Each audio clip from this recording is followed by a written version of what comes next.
এই যে Nathula park 0 point আমি এসছি।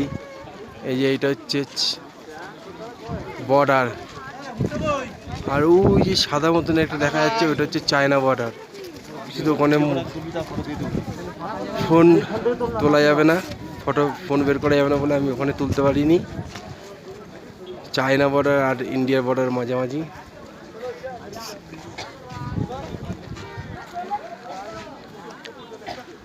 ওই পারে হ্যাঁ, এই পাহাড়টার ওপরে চায়না বর্ডার। वेलकम नाथुला। पीछे व्यू, गाड़ी पार्किंग। वाह